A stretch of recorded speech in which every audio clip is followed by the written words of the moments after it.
Hello everyone, it's Elle from gmailfiend once again, and in this video I'll be showing you guys how to create folders in Gmail. So folders are also known as labels. So as you can see over here, that's the labels.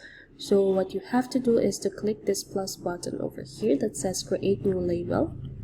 Click that, then this pop-up will show up, and just enter the name of whatever label you want to use. So for example, you want to categorize your emails for work, then you can have that, and another one for personal emails.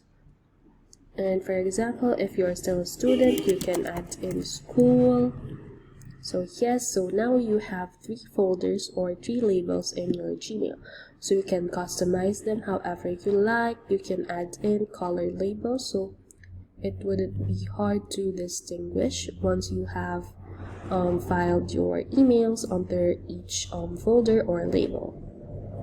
So let's just use that, and this one for work. And yes, that's it. Thank you so much guys for watching this video, and I hope you tune in for more.